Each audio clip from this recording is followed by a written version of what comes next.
Here's another story of mine. It isn't as extravagant as the school in Oklahoma, but this one's a little closer to my heart. I was 13, maybe 14 at the time. This wasn't too long before I ended up in Oklahoma. My family had recently decided to go on a 2-week-long camping trip. And when I say camping, I mean no running water, no electricity, no cooled food. When we got hungry, we'd build a fire and make food on that fire. We had stocked up on water so much so that the back of our pickup truck was full of water bottles and jugs. We had several necessary items for survival, compass, knives, axes, fire starters, an emergency pack of hot dogs, the normal stuff. We were at a pretty discreet unknown location besides known to the locals of the town.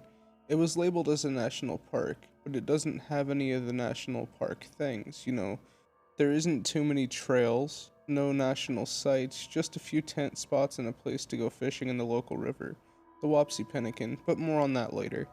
This event happened about a week into our camping trip. There were other locals at the park at the time. It was about 7:30. We were cooking food over a fire. Actually, if I remember correctly, we were making taco meat. Never had tacos that were made over a fire until this day, but I'll tell you what, they're fire.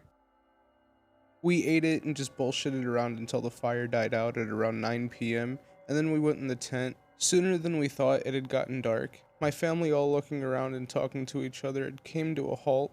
It was time for bed, so we all laid down. We were getting ready for bed. Right as we all started to doze off, no sooner than that, the silence was broken. We all jumped simultaneously to the sound of my brother saying, "Hello? Who's there?" I looked around. Didn't see anything at first, but then right at the entrance of the tent, there was a light piercing through the fabric of the tent wall. My brother called out one more time, this time reasonably more aggravated than the last. "This is the last chance before I come out. Identify yourself." The light seemed to inch closer to the fabric. My brother grabbed his small firearm and I grabbed my knife. We headed outside. My brother announced that we are armed. Make yourself known to avoid any surprises. The light had seemed to have just vanished. We checked around the tent, behind our pile of firewood, in and around our pickup truck, and around the whole area. Me and my brother looked over at the other campsite where the visitors were, and they all seemed to be asleep. We went back in the tent and told my family whatever it was gone. Waking up, we noticed the other group had just promptly disappeared without any traces of ever being there, which in the end was fine. The park was ours again. A few hours had passed. I had woke up, had my morning cup of coffee.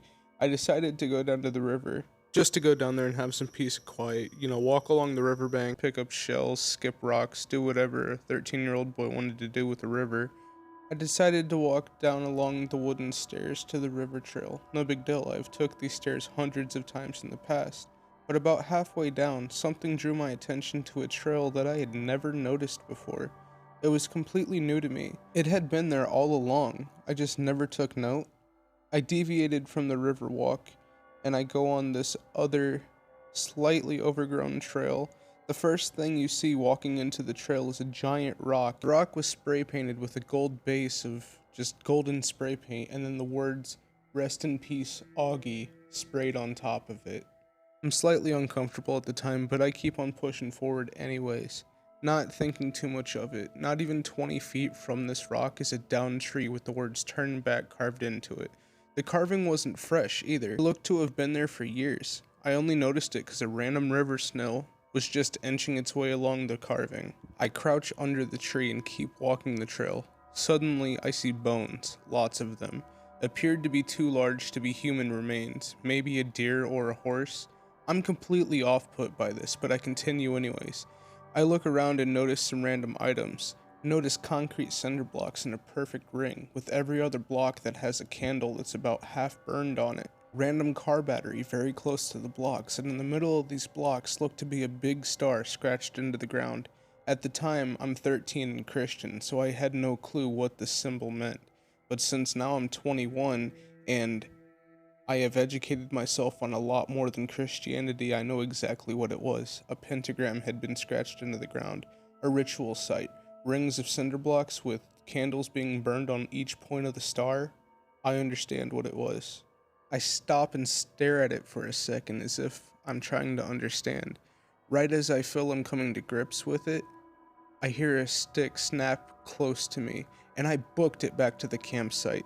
I never told my family of any of the findings, but now I'm led to wonder, did me and my brother springing into action so quickly, armed to the teeth all the while, stop a cult or satanic ritual? Brother had 2 small kids, and we even had a small dog with us.